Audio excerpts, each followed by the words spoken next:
No sé si vieron El Diablo Viste a la Moda. Jackie, la anécdota. Pues se dijo antes del corte, según yo. No somos monitos de Lego como tal, tenemos alma, tenemos espíritu, tenemos sentimientos. O sea, porque somos muéganos. Y de eso que dice Dulce, No voy a decir que fueron los departamentos de Le Corbusier. Siento que realmente, como dijeron, fue hecho con amor y salió bien. Entonces, anótense el derecho, pregúntenle a sus coordinadores. Hola, ¿qué tal, amigos? El día de hoy estamos nuevamente en este podcast, su podcast de Plano Podcast, un podcast de estudiantes para estudiantes.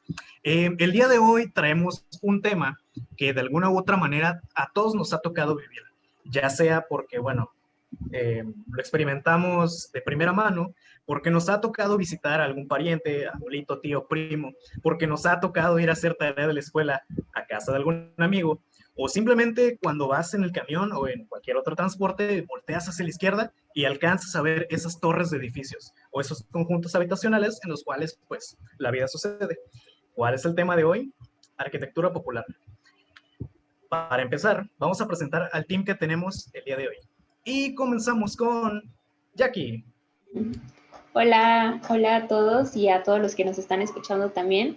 Me alegra mucho estar con todos ustedes otra vez, porque creo que ya tiene bastante tiempo que no estoy por acá. Aparte con un tema súper interesante, o sea, creo que no hay una ciudad o población en crecimiento que no tenga al menos un conjunto habitacional de vivienda popular, que a veces vemos mal, a veces vemos bien, entonces pues ojalá podamos ir desmenuzando todo lo que implica este tema tan interesante, ¿no?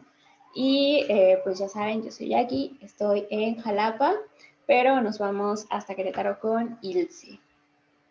Gracias, Jackie. Bueno, yo soy Ilse, soy del estado de Querétaro y pues igual me emociona mucho estar aquí en este episodio porque pues como dice Jackie es realmente importante y pues la arquitectura popular para mí es la arquitectura de México, ¿no? O sea, no podemos como quitarla cuando queremos hablar como de la representación de la arquitectura en México. Entonces, pues va a ser un tema que también me emociona muchísimo.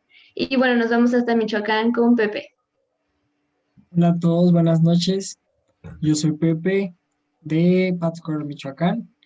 Entonces soy parte de Cona Morelia y me parece muy interesante este tema de la arquitectura popular, eh, no solamente por México, sino por Latinoamérica en general. Y esta Tessa y yo somos los pequeños del podcast, entonces yo creo que nos va a servir, vamos a aprender mucho en este episodio. ¿Qué opinas, Tessa? Hola a todos, yo soy Tessa de Ensenada, Baja California, y sí, exactamente, me parece que es un tema súper interesante del cual hay mucho que decir, mucho que hablar, algo controversial, así que estoy muy emocionada por ver todo lo que tengamos que decir por hoy. Y ahora vamos de regreso con nuestro host Pablo Tabasco. Un saludo desde Cárdenas, Tabasco. Y sí, como el team ya lo dijo, pues, nuevamente, arquitectura popular. Ese es el tema de hoy. Bueno, esto también, como ya mencioné, va a ser un poco más que nada desde la experiencia y obviamente también como que jalando información de diversas fuentes, pero más que nada, pues, platicar lo que entendemos, lo que nos ha tocado vivir. Y pues sí, la arquitectura popular acaba siendo eso, como el nombre lo dice. Y esto no quiero sonar, digamos, proselitismo ni nada, pero pues la arquitectura del pueblo, la arquitectura donde vive la mayor parte de las personas, esta clase trabajadora, esta gente que va todos los días a sus centros de trabajo, se mueve de un lado a otro y que, pues bueno, para bien o para mal, acaba siendo una concentración de personas. ¿De dónde surge, pues, esta arquitectura popular? Esto viene más que nada a consecuencia de las posguerras. Termina un poco, y bueno, esto tomándolo en un panorama internacional, termina este periodo de conflicto entre las dos potencias y pues es como que, oye, pues ya nos destruimos el mundo, ya estamos como que todos en plan de que nos veamos, estamos tratando de armar lazos otra vez, pero ¿qué pasa con la gente? La gente al final del día necesita sitios donde vivir, no es simplemente de que, ok, te levantas y vas a trabajar, pero ¿qué ocurre después de eso? ¿Dónde duermes? ¿Dónde comes? ¿Dónde haces pues tus actividades? Entonces vienen como que estas soluciones de que, bueno, pues vamos a generar, en este caso, una solución fue edificios verticales, más que nada para aprovechar el terreno y para pues concentrar la mayor cantidad de gente posible en pues, otra vez, en la menor cantidad de terreno. Y bueno, surgen un montón de estrategias de cómo lograr esto. Viene también estas zonificaciones que luego existen entre, pues no, pues en un área de la ciudad va a ser puramente habitación, en otro lado va a ser consumo, en otro lado va a ser servicios. Y también esto acaba de alguna forma generando, obviamente, soluciones, pero también problemas. Entonces, ¿cuál es su opinión respecto a esto? ¿Estuvo bien? ¿Estuvo mal? ¿Había alguna otra alternativa? ¿Qué opinas de aquí? Pues estaba como intentando analizar todo lo que dijiste y pues sí, creo que hay diversos factores por los que el boom habitacional se dio de la manera en que se dio. Por ejemplo, creo que en México, a partir de la década de los 60, con el movimiento moderno y las nuevas formas de habitar, se empezaron bueno, y la industrialización que generó la hipermigración de campo a ciudad, fue como el momento en el que más se empezaron a ocupar las ciudades, ¿no? Aquí en Jalapa, por ejemplo, fue más o menos en los 80s, ya fue un poco tardío como todo ese crecimiento a ciudad, que empezó a generar como esta necesidad súper acelerada de a dónde metes a todos los obreros, ¿no?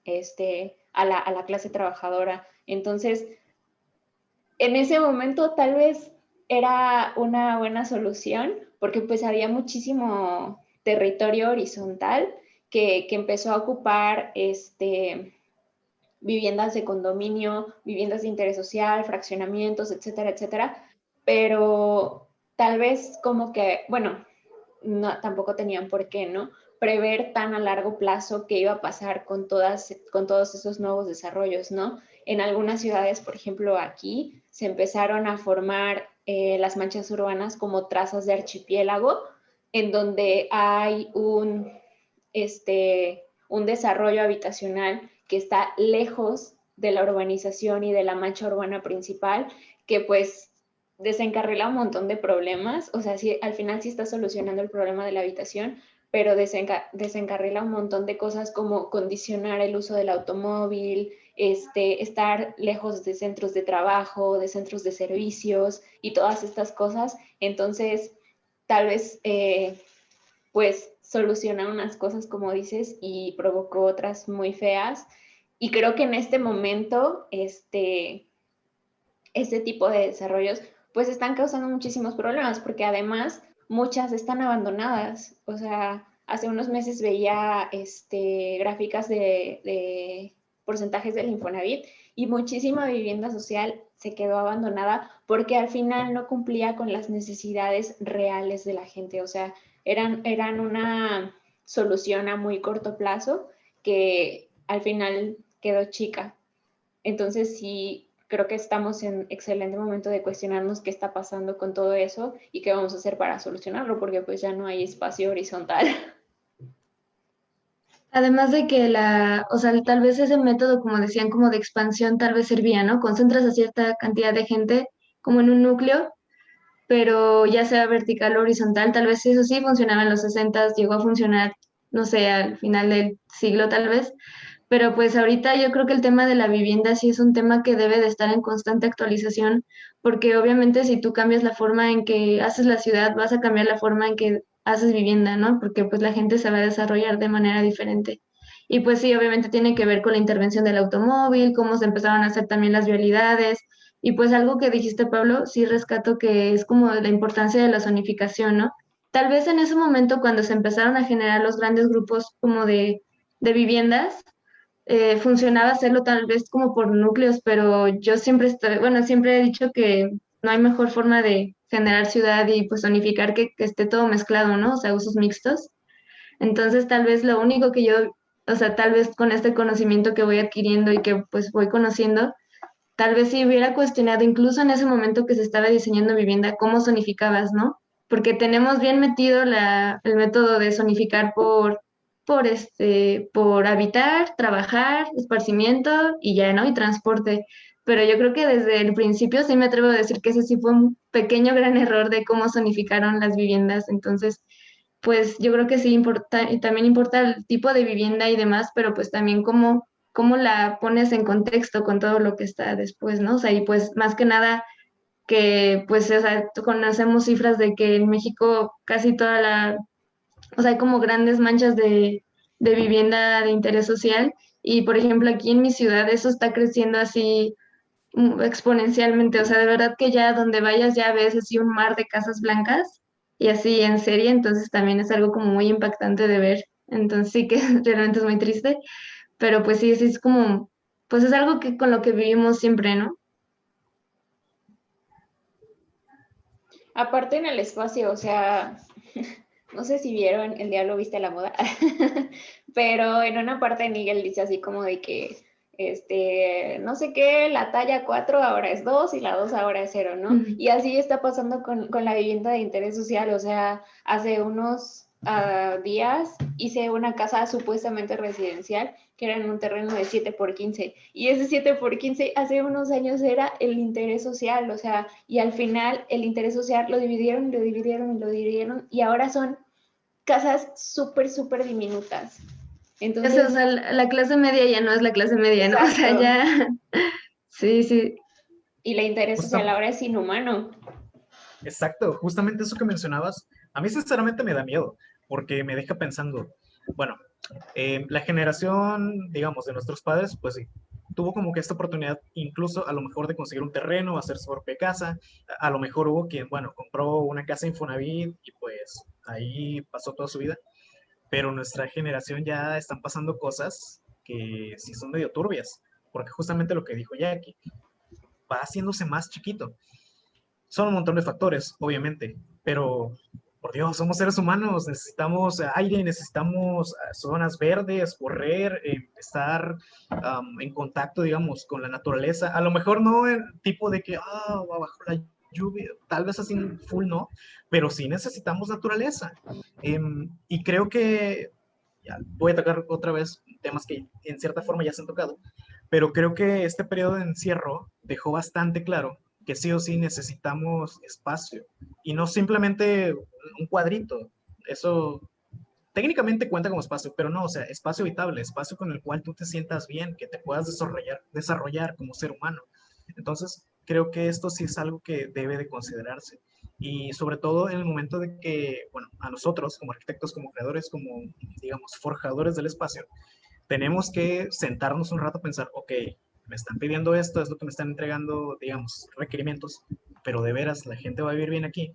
O sea, ya creo que ya entran temas como de ética y todo ese rollo, pero sí es importante tenerlo en mente, de que no estás proyectando cosas, pues, para gente que nada más va a llegar a una rutina, ¿no? Que se levanta, duerme, o trabaja, o vuelve a dormir, no sé, la rutina normal, y ya, ¿no? Sino que es gente que va a estar ahí con su familia, que va a platicar, que va a intercambiar, pues, experiencias, y eso es algo que hay que tenerlo en cuenta.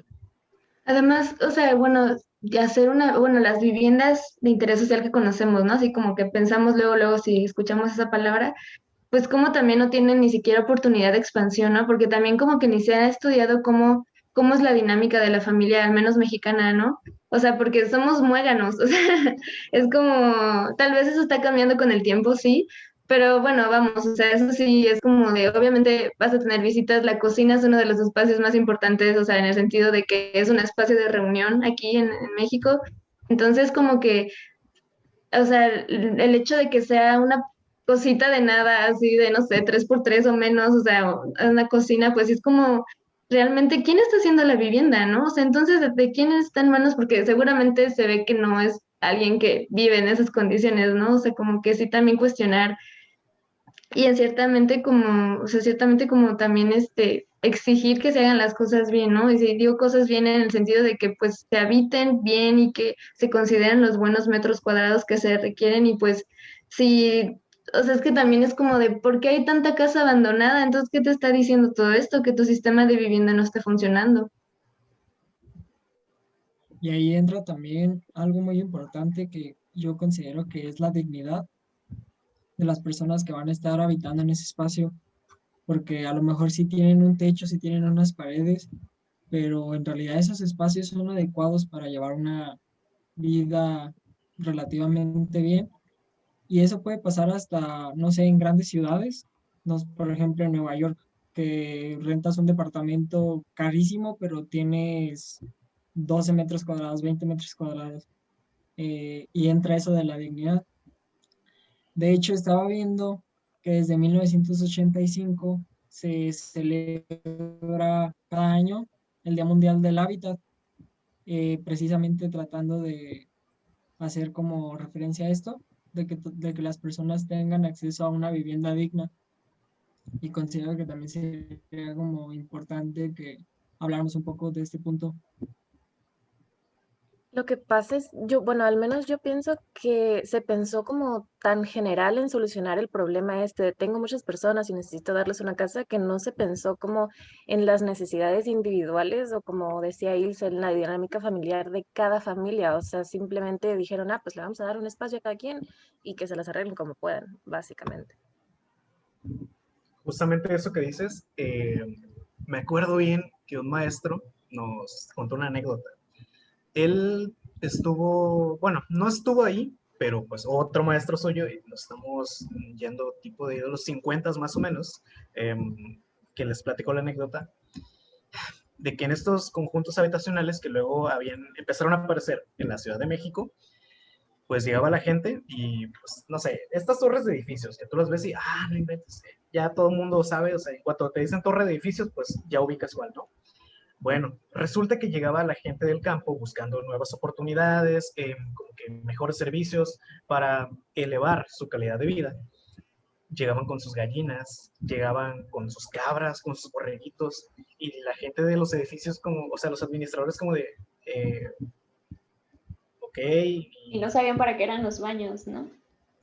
¿Es esa? Exacto, también eso. Bueno, si quieres cuenta eso, también está bueno. Bueno, resulta que, pues, ¿qué haces con tus animales, no? Los dejaban afuera y, pues, ya se imaginarán, ¿no? Los animalitos también tienen necesidades. Y luego, otra cosa, que en esos conjuntos habitacionales, pues, no sé, paredes, maybe no blancas, pero, o sea, color uniforme, de pronto empezaban a aparecer como grecas, como plantitas, y todos como, güey, ¿pero esto qué? Era la gente que venía del campo, que de alguna manera trataba de plasmar su identidad ahí, su manera de vivir. Entonces, pues, ahí se ve bastante lo que decía Tessa, de que esta manera de meter gente, la mayor cantidad de gente posible en el menor espacio posible, pues viene a mutilar esa identidad, esa manera de vivir que antes traían.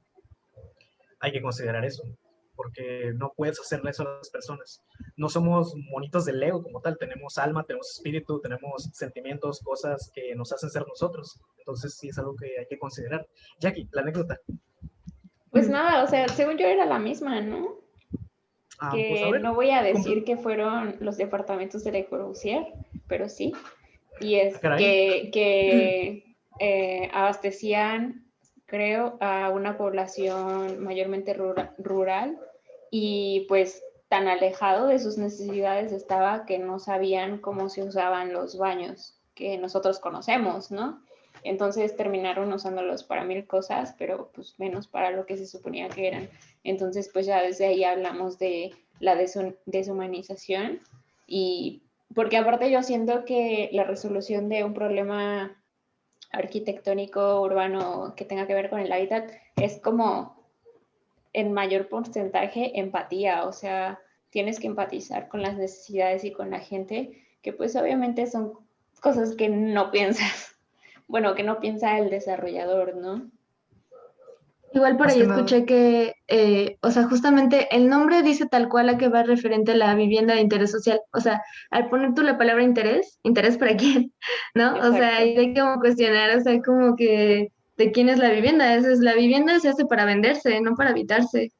O sea, esa es la realidad. Entonces, o menos la actual, ¿no? La que se hace en serie y condominios y todo lo demás. Entonces sí es como, pues sí, o sea, como que, o sea, el habitar es como dicen, o sea, pensar en el otro y cómo llegar a vivir y, o sea, hay como mil posibilidades de, pues tal vez en espacios no tan extensos, crear dignidad, ¿no? Como decía Pepe, o sea, no tienes por qué pensar en poco es nada o poco tengo que vivir mal o pocos metros son así, pobreza, cero con eso, o sea, claro que no. Ahorita que Y también mencionaste eso, está esto de la empatía adelante. perdón, está esto de la empatía que dice Jackie. Por ejemplo, un maestro nos comentaba, tú tienes que tomar en cuenta que cualquier tipo de persona puede llegar a vivir ahí. Cualquier tipo de familia, como puede ser una persona sola, pueden ser un par de personas de la tercera edad, como puede ser una persona con alguna discapacidad, y debería tener la facilidad de poderse adecuar a cualquier tipo de necesidad. Debería. Sí. Ahorita que mencionaban eso, un poco esto se viene dando también híjole, por los cambios que lo vienen ocurriendo.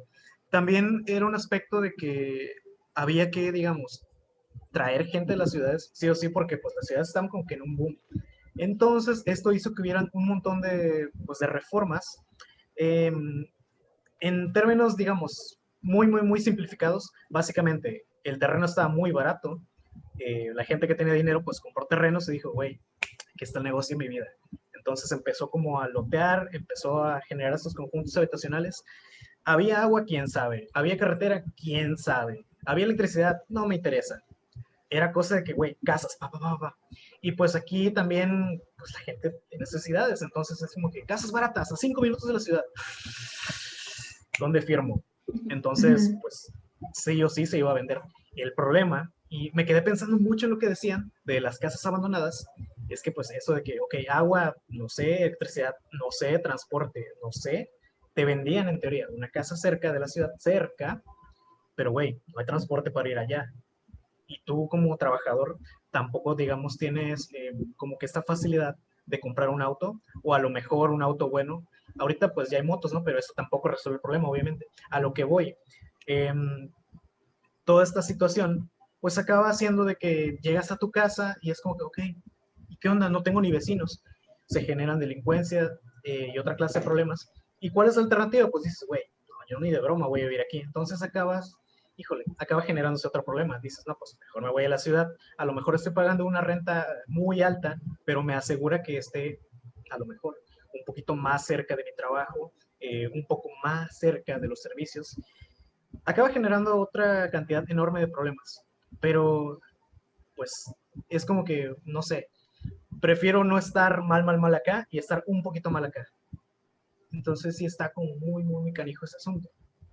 Y bueno, eso es igual hablando de las personas que tuvieron acceso a créditos del Infonavit, a los programas del Instituto de Seguro Social, o sea, como a todos estos programas de vivienda social que de alguna manera te daban ciertas facilidades. Pero pues también, o sea, siento que ya tal vez 1 o 2 décadas después empezó esta migración masiva a lo no seguro, o sea, gente que venía a la ciudad buscando una oportunidad, no necesariamente porque ya tenía un trabajo, entonces se empezaron a generar todos estos asentamientos súper irregulares que generaron justamente viviendas irregulares en las que pues llego, construyo un cuarto para malvivir un tiempo en lo que puedo anexarle otro cuarto y anexarle otro cuarto y anexarle. Y al final todos son cuartos pegados sin seguir tal vez una lógica, sin pensar en temas, obviamente, de bioclimática, de ventilación, de iluminación, o sea, como todas esas cosas,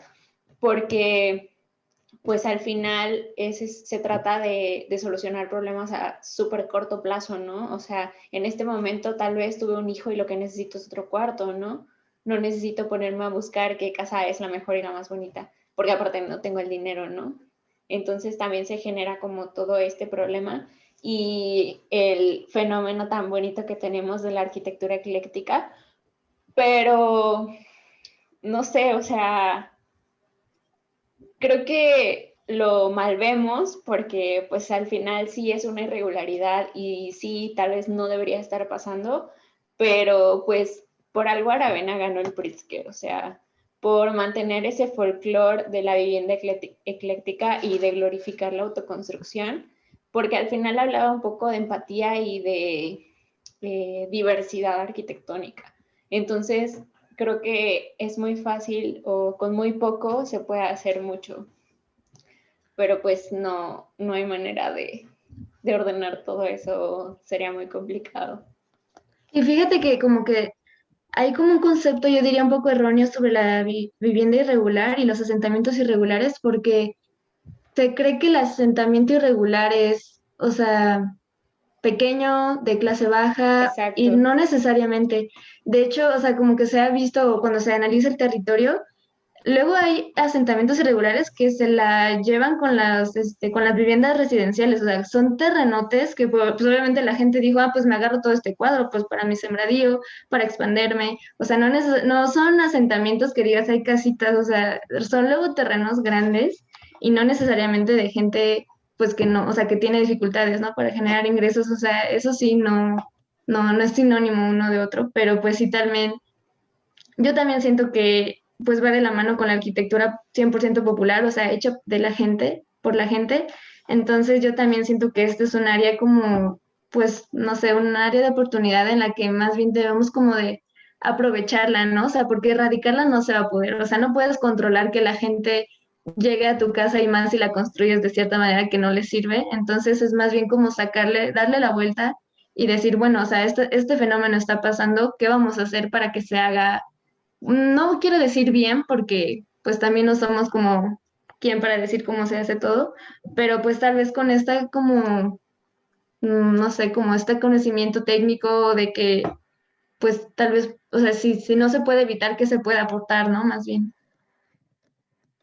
Claro, sobre todo recordar, pues eso, de que, y yo sé que ya se dijo, pero recordarlo, tenerlo bastante en cuenta, de que en lo que tú vas a proyectar, pues vive gente que no es exactamente igual a ti. A lo mejor lo que a ti te parece, digamos, lo más funcional, la persona que vaya a vivir ahí te diga, pero eso para qué, y yo para qué lo quiero. Entonces, probablemente también sea como que un mix entre, obvio, entender a tu cliente, entender a las personas que van a vivir ahí, y sí está muy canijo porque, o sea, no puedes generalizar. Digo, ya se intentó con el movimiento moderno y pues, todos vemos lo que pasó, ¿no? No digo que el movimiento moderno sea malo full como tal, ¿no? Que Es sí como todo, es. tiene... Ah, caray, ¿qué? O sea, es como todo, tiene sus claroscuros. Ser así, catalogarlo full, bueno, X. Pero lo que voy, sí, pero lo que voy, son un montón de factores que hay que tener en cuenta. Y dijeron algo que, no sé, hasta suena esperanzador, de que, ¿qué vamos a hacer? ¿Hacia dónde vamos? Pero yo creo que eso es algo que podemos tocar después del corte. ¿Le entran? Va. Va, Va. ok. Volvemos pronto. No olviden seguirnos en @deplano_podcast en Instagram y de plano podcast en Facebook para más contenido del podcast. Además de seguirnos en nuestras redes, @Conea México en Instagram y Conea México en Facebook, donde podrán encontrar toda la información de nuestras actividades, talleres y conferencias, así como las últimas noticias que Conea tiene para ti. Bueno amigos, hemos vuelto de la pausa y pues ya dijimos muchas cosas sobre de dónde venimos, qué es lo que, bueno, no tanto que no nos guste, sino cosas que vemos y que obviamente uno se da cuenta de que probablemente no sean las más adecuadas, pero ya basta tanto de hate. Vamos a ver un poco hacia dónde vamos. Y también para saber esto, hacia dónde vamos, es importante tomar de referencia también las cosas que, digamos, las personas llegan a hacer por su cuenta y cómo nuestra labor de arquitecto de alguna manera puede ir integrándose y cómo debería de ir integrándose a esta manera de hacer vivienda. ¿Alguno aquí tiene alguna experiencia, ya sea de algún familiar, no necesariamente círculo cercano, pero a lo mejor algún familiar, pues no sé, conocido, amigo, con la autoconstrucción, procesos que tú digas, oye, esto es así, no necesité, digamos, un arquitecto, pero por ahí va, es el momento. Yo creo que sí, sí, por ahí un par de experiencias cercanas y la verdad yo creo que es todo un reto poder hacer el intento de aprovechar mejor el espacio que tienes, el tan poco espacio que tienes y en las condiciones en las que está, porque lejos de cómo está en el interior, cómo está relacionado con lo que tiene en el exterior. Por ejemplo, las casas están completamente pegadas. Es un desastre intentar hacer algo ahí. Entonces, yo creo que sí es un, un gran reto y más las personas que, como tú dijiste, que lo hacen sin una asesoría de algún arquitecto o algo así. Yo pues, primero, o sea, lo que dijo Tessa se hizo como súper, no sé, determinante, porque justo ayer estaba haciendo unos planos y que son de un levantamiento de una casa que pues no sé cuántos años tendrá, pero este, pero justo, o sea, siento que los boomers fueron lo más anti espacios de ventilación e iluminación sanital porque construyeron todo, o sea, todo, todo, todo hasta el último centímetro de la vida y todavía ocuparon los aleros para construir arriba sobre la banqueta o la calle. Entonces siento que sí fue una agresión completa, pero bueno, eso ya será otro tema. Y la verdad es que se me hace muy interesante todo el fenómeno de la autogestión, porque como les dije al inicio, yo creo que la arquitectura es en gran porcentaje la empatía, porque en este momento es donde confieso que mi casa es autogestionada. O sea, la hizo mi papá con mucha planeación, pero la hizo como, o bueno, la proyectó de tal manera que de verdad nosotros aquí tenemos a lo lejos un volcán que es se llama el Cofre de Perote. Entonces, la hizo de tal manera que de verdad hay ventanas que enmarcan esa montaña, o sea, y que para eso se pusieron. Entonces, siento que sí habla mucho del ejercicio de empatía, pero pues también es de que estaba haciendo algo para sí mismo, ¿no? O que haces algo para ti o para tu familia, y pues eso te hace como ponerle mucho amor. O sea, como pensar de que aquí voy a disfrutar esto y aquí voy a hacer esto. Y entonces al final salió algo muy bueno. Ya estudiando arquitectura yo después me di cuenta de que está solucionada la ventilación súper bien, tiene ventilación cruzada, todas las áreas están iluminadas naturalmente, o sea, como cosas así. Y yo digo, bueno, pues esto no fue preparación profesional, fue puro amor. Entonces se me hace súper bonito. Pero fíjate que la autogestión, pues justamente tiene eso, ¿no? O sea, ya desde que hablas de autogestión, yo creo que ya tiene el valor agregado, que es el de la identidad, ¿no? Y Justo. el de hacerlo tuyo. Entonces, sí, eso sí va implícito siempre. ¿Saben Y son qué? cosas, Ahorita, ajá, son cosas que a veces no valoramos, o sea, en realidad el folclore de la autoconstrucción y la identidad de cada persona y de cada ser individual es súper bonita. Tal vez solamente se trataría como de arreglarlo un poco o intentar tal vez ordenar ciertas cosas, ¿no? Porque al final creo que no pasa nada si una vivienda es autogestionada, pero sí debería ser regulada, porque tan solo en las regulaciones, o sea, sí hay departamentos de obra pública en donde sacas tus permisos y ya ellos tienen el deber de decirte, si tu baño no da a una ventilación natural, no lo pongas. O sea, como cosas que para nosotros pueden ser tan simples y tan obvias, pero tal vez para alguien que autogestiona cómo va a construir su patrimonio, pues no lo es tanto, ¿no? Entonces, pues a lo que deberíamos hacer, ¿no? Simplemente guiar los deseos y las necesidades de otros, no necesariamente dictar cómo es que van a vivir. sí, ahorita con eso que mencionaba Jackie, se me vino a la mente y no sé por qué no lo mencioné, que tengo el ejemplo aquí donde estoy, o sea, la casa en la que vivo yo ahorita fue autogestionada por mi abuelo y sus padres, hace aproximadamente 70 años y esto sigue aquí, ¿saben? Este, y si bien sí tiene como ciertos detalles, porque obviamente no había una buena asesoría, no sé, puertas que de repente no son de la medida óptima para que pase una lavadora, no sé, por ejemplo. Pero siento que hay otras cosas que están bastante bien pensadas y que me parecen bastante lindas, como es esto de la iluminación. Siento que tiene una muy buena iluminación por todas partes, hay ventanas por todos lados, pero aún así se mantiene la privacidad dentro y para la época en la que fue construida y para la forma en la que se hizo, que fue como una parte se hizo primero, después se fue ampliando otra, después otra y así.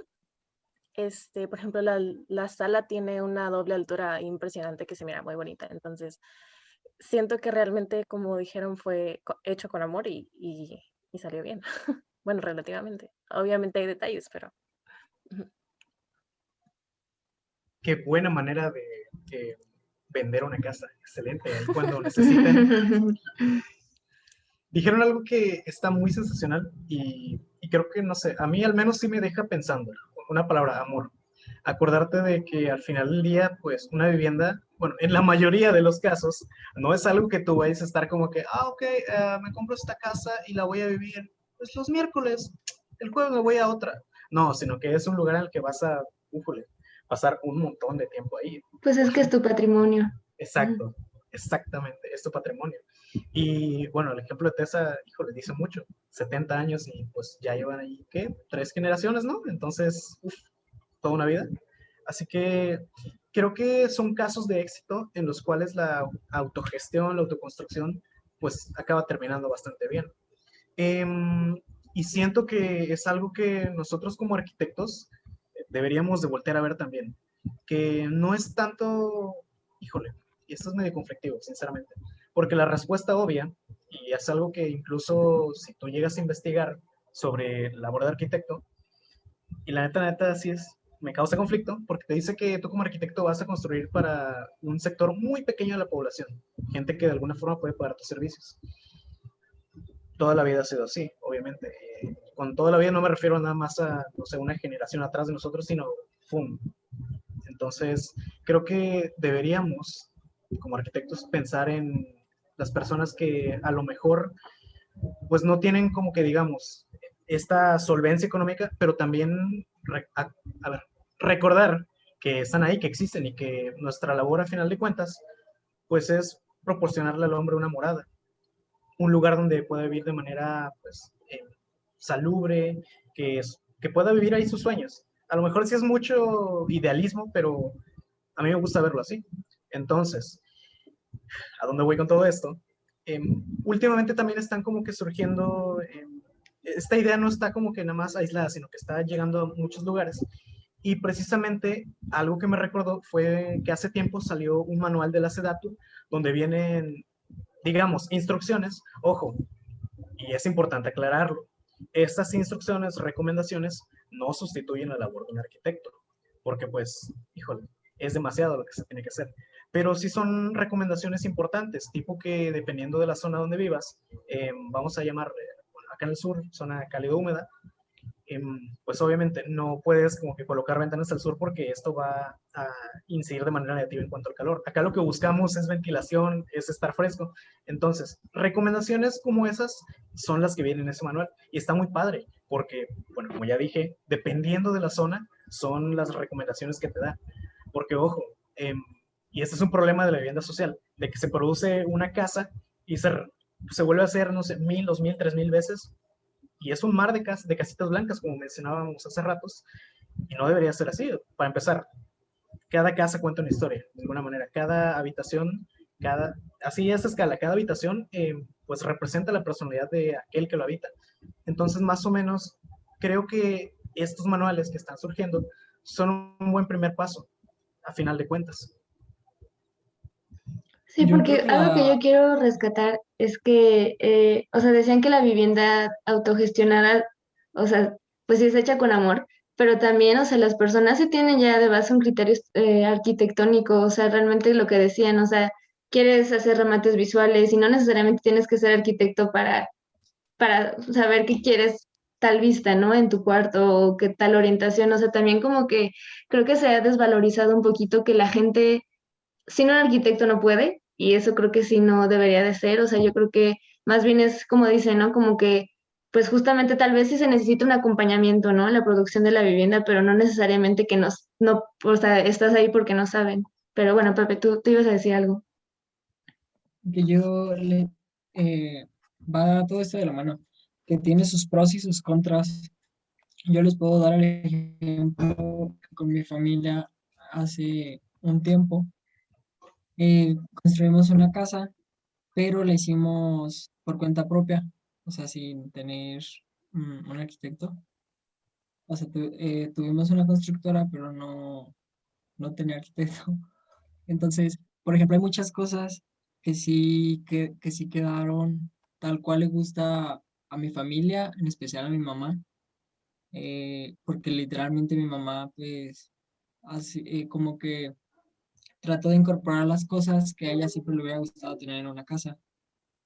Pero el hecho de no tener un arquitecto, sí, o sea, sí, yo considero que sí es muy necesario en ese caso porque se puede, sí se puede percibir como en cuestiones de funcionalidad y en cuestiones estéticas, sí se puede.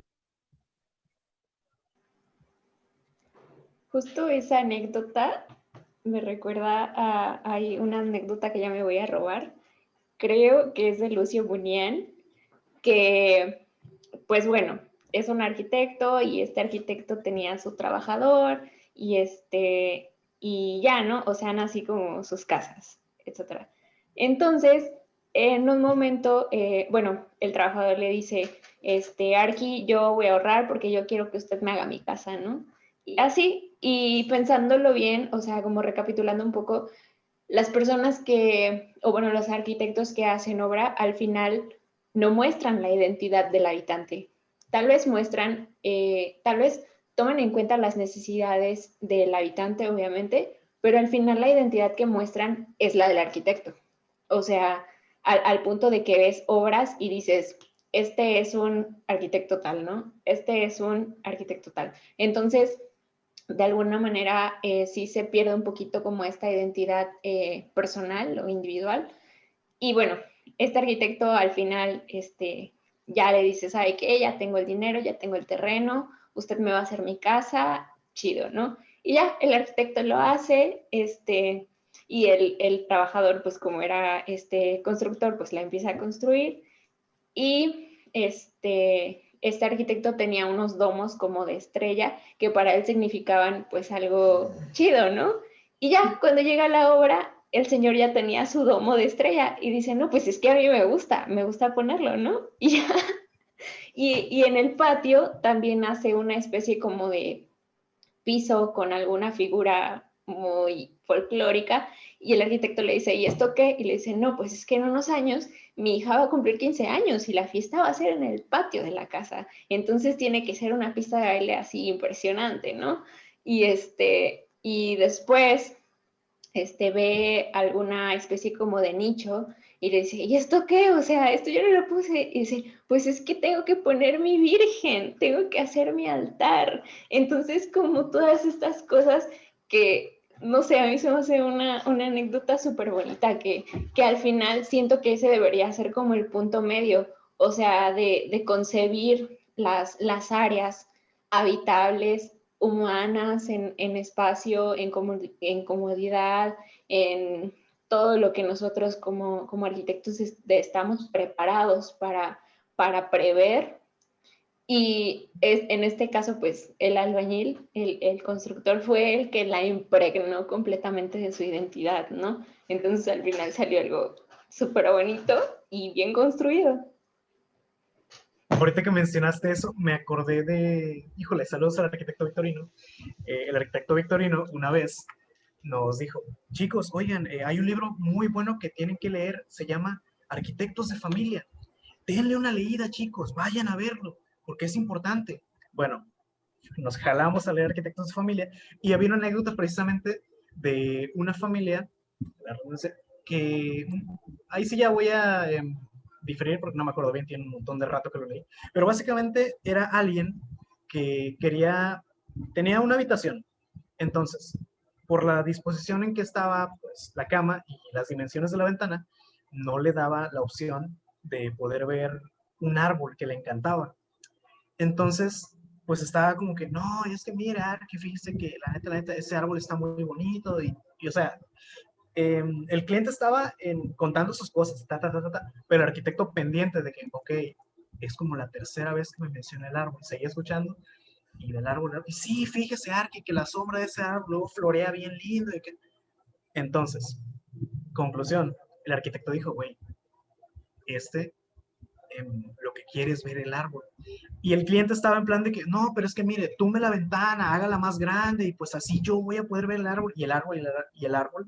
Entonces el arquitecto dijo, mira, así es como me lo estás planteando, la neta no te va a alcanzar. Y no lo digo en el plan, es que simplemente no te va a alcanzar. ¿Por qué no hacemos lo siguiente? Podemos levantar un poco el piso y así ya puedes ver directamente el árbol. Entonces, ahí lo que hizo el arquitecto fue básicamente entender la necesidad del cliente. Y esto no era como necesidad, digamos, física, sino necesidad espiritual. O sea, el árbol lo llenaba, era el árbol lo que hacía que su corazoncito se moviera. Entonces, creo que esas son la clase de cosas que tenemos que ver, que hay que considerar, que no es tanto un mecanismo muy, digamos, como reloj, sino que hay cosas más allá que también hay que ver. Y ahí es precisamente donde surge pues, la arquitectura. Y es que ahí se implementó, o sea, justamente el trabajo del arquitecto ahí fue darle una solución a algo que él ya quería y ya sabía que quería, ¿no? O sea, no era una necesidad que el arquitecto se inventó, más bien le dio solución, ¿no? A algo que puede resolver. Yo creo que eso sí se rescata bastante de que los arquitectos pues sí intervengan en cómo se hace la vivienda, ¿no? Sí, lo que dijo Jackie, encontrar puntos medios, lograr este equilibrio entre lo que el cliente quiere, saber ver lo que quiere, pero también lo que necesita, y tú como arquitecto encontrar pues la solución. Que para esto, híjole, si es un trabajote porque se requiere experiencia, se requiere haber visto antes un montón de soluciones, conocimiento, empaparte de este conocimiento, de estas soluciones previas, para ahora sí poder decir, mire, lo que le presento aquí es, y esto es lo que me deja pensando, que lo que tú presentas es una posible opción de los millones de configuraciones que pueden salir. Porque pues, luego, bueno, no sé si ustedes lo hacen, pero algo que suele pasar y que es como también como una trampa, y esto lo digo desde una perspectiva en las entregas escolares, tipo que llevabas dos propuestas o tres, y llevabas una acá bien top, bien genial, y otras dos más o menos pues más o menos, para que mostraras tú la propuesta top y el profe dijera, ok, esta. Pero lo que voy, una misma necesidad, distintas soluciones. Entonces, es todo un proceso, un viaje. A por dos. Continúen, raza. Voy a cortar esto, pero continúen. No, pues es que, creo que ya, o sea, se me hace súper bonito porque siento que académicamente estamos como muy acostumbrados a escuchar vivienda social y pensar en trabajo comunitario o como en cosas así que no necesariamente dan el valor que en realidad tiene como todo este fenómeno, porque aparte no es como un fenómeno aislado, o sea, es una realidad que está presente en todas las ciudades, que está, que comprende un gran porcentaje de la habitabilidad del mexicano y del latinoamericano. Entonces, sí se me hace como a veces un poco injusto que no se voltee a ver este tipo de vivienda como debería, ¿no? O no sé cómo decirlo. O sea, porque, por ejemplo, ahora no sé si en todos, pero por ejemplo mi reglamento de construcción de fraccionamiento sí dice así como que el área verde elemental de no sé qué porcentaje y el área de donación de no sé qué. Y, o sea, son áreas súper hipotéticas que en realidad no están solucionando ningún problema y no están aportando nada, o sea, súper ilógicas y ya vas, no sé, 20 años después y hay casas que se volvieron mitad tienda, mitad casa, hay personas que te echaron sus espacios de estacionamiento, hay personas que, no sé, o sea, como hay 2000 usos de lugares que ya estaban completamente construidos. Entonces, ¿qué pasa cuando tienes 2 pesos de empatía y dices, les voy a dejar su espacio de intervención y apropiación? Y, o sea, siento que es, por ejemplo, para desarrollos tan grandes, sí sería como una solución de decir, aquí está tu espacio para que hagas lo que quieras. ¿Pueden darnos el ejemplo del que hablábamos en el break? ¿De quién hizo eso y le salió bien? Ahora, ¿no? Ándale. Ah, pues se dijo antes el corte, según yo. Pero pues ¿Así? sí, o sea, fue lo que Aravena hizo. Ok. Creo que igual, y aquí viene un pequeño comercial. Híjole, a veces como estudiantes se nos olvida esto, que nada más te piden, no sé, lista de requerimientos, como un reglamento prácticamente, y ok, lo cumple, va. Pero también pensar que va a llegar a un punto en el que van a dejar de hacer ejercicios académicos y que muchas veces nos quedamos con la idea de, no, es que yo voy a hacer una casota, Cato. Pues si tienes suerte y Diosito te bendice, pues la neta, hazlo bien, ¿no? Y estaría sensacional. Pero seamos sinceros, muchos vamos a comenzar haciendo cosas pequeñas, no sé, la típica remodelación de baño que tu tía te pidió, cuarto que quiere un La primo, ampliación. exactamente. Así sea mínimo, pues tienes que hacerlo bien. Entonces, ¿a dónde voy con esto? Algo importante también es que si, digamos, como estudiante llega a surgir esta oportunidad de, no sé, participar en alguna especie de taller o encuentro para que tengas como que este acceso con la vivienda social, pues la neta es una súper mega oportunidad. Insisto, hay que voltear a ver hacia los sectores, vamos a llamarle, no tan afortunados. Y bueno, ¿por qué dije comercial? Justamente en estos días se está armando el taller Chuspú, que básicamente es ir a una localidad a construir con materiales de la región, con procesos constructivos. Sinceramente, es cosa de mancharse las manos, de trabajar. Y está sensacional. Habrá quien diga, güey, es que ¿cómo yo voy a ir a...? Se aprende muchísimo. O sea, aquí aplica lo de aprender haciendo, que a final de cuentas yo creo que todos lo llevamos a vivir en algún momento cuando éramos pequeños, de ensuciarnos las manos, de que te decía tu mamá, no, es que no comas tierra, y yo, pero es que la tierra está chida, más o menos, no van a ir a comer tierra, obviamente no, sino lo que voy, hay que meter las manos, hay que aprender cómo se realizan las cosas, porque si conoces el proceso, tus propuestas van a tener más sentido. Y si tienen sentido, pues a final de cuentas la gente que va a vivir ahí va a tener una mejor calidad de vida. Entonces, anótense el derecho, pregúntenle a sus coordinadores, porque ya saben. Entonces, ahí está, termino mi comercial, continuamos.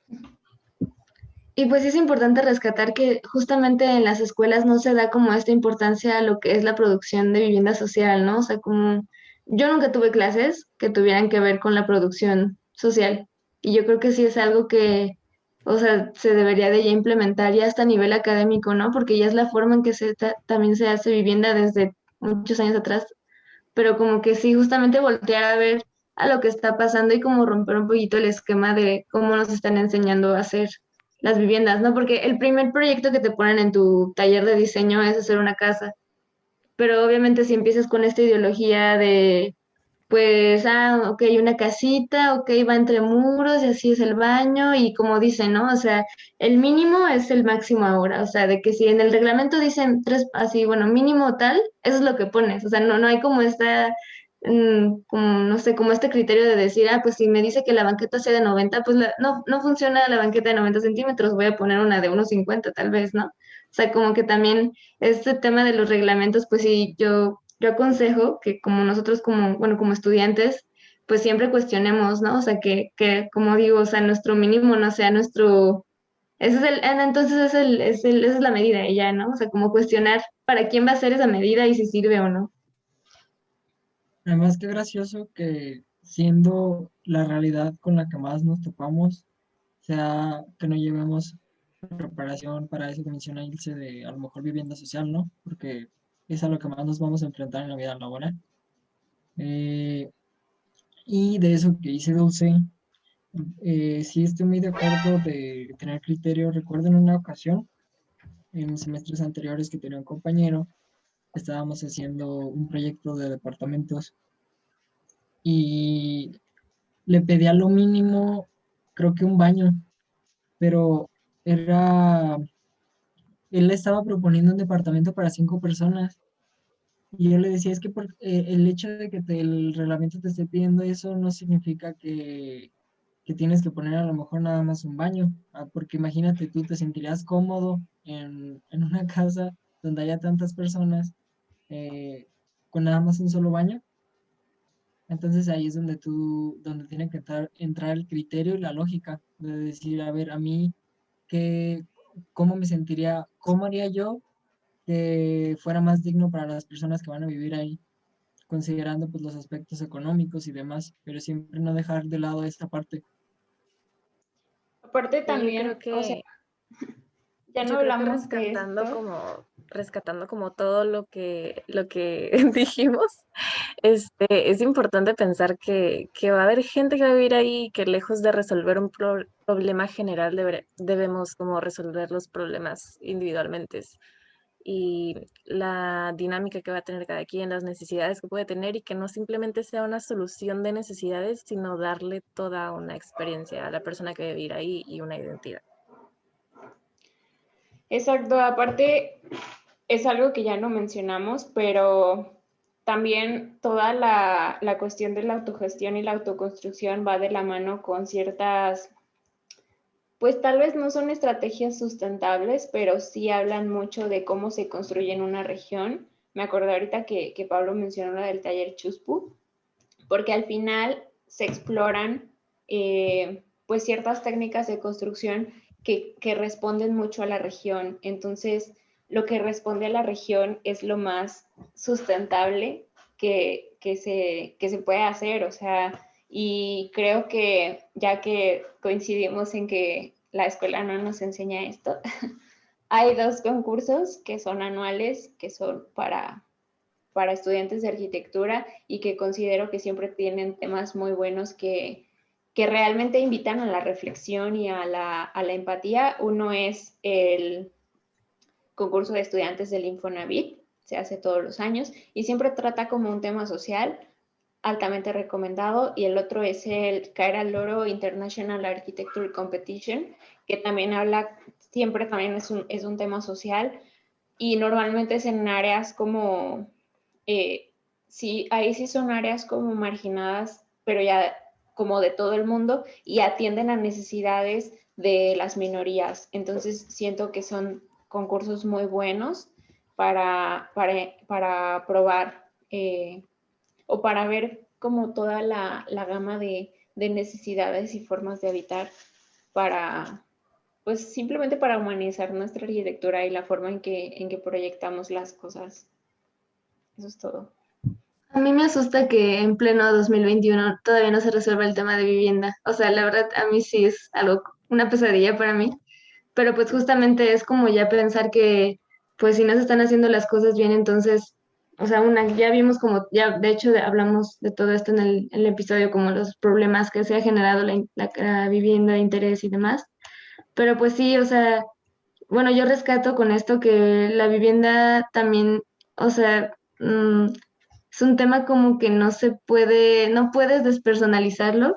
Entonces sí, no sé, simplemente yo diría que la empatía, como decimos, es como algo primordial que a mí me da mucha tristeza que se categoricen a los arquitectos como que tienen un superego y no sé qué.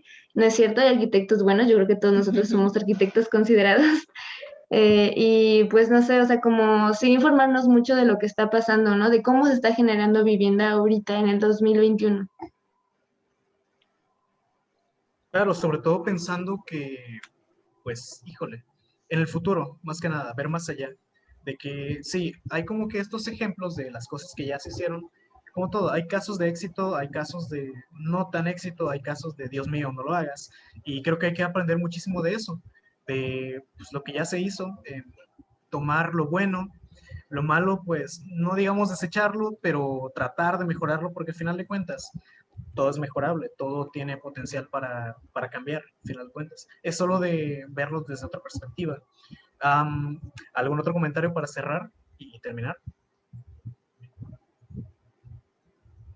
Ya se dijo todo. Sí, lo mismo pensé. Bueno, pues sí, ya se dijo todo, ya está todo full, ya la raza tiene sueño, y me incluyo, la neta. Entonces, Porque gracias no nuevamente. saben, pero grabamos a las 3 de la mañana, 3 de la mañana, aquí son las la 4. hora del demonio. Ténganos Exacto. piedad, Sí, por sean favor. empáticos, de eso hablamos. Exacto. No nos juzguen, raza. Tenemos cosas que hacer. Pero sí, bueno, muchas gracias nuevamente por estar aquí el día de hoy. Esperamos que este episodio les haya gustado, que les haya sido interesante y sobre todo que se lleven algo en que dentro de sí les ha hecho pensar, oye, no manches, estoy produciendo para la gente. Alguien allá en algún momento va a habitar el espacio que voy a proyectar y ese alguien probablemente, Dios no lo quiera, pero a lo mejor va a acabar encerrado por cosas de la vida, en su casa durante un año. Entonces hay que tenerlo en cuenta, banda. Y bueno, así terminamos el episodio de hoy. No olviden seguirnos en Instagram como De Plano Podcast, también en Facebook como De Plano Podcast y pues también no olviden seguir a Conea como Conea México y nuevamente igual en Facebook como Conea México. Y bueno, así terminamos. Un gusto, los esperamos el próximo miércoles y hasta luego. Adiós. Bye. Adiós.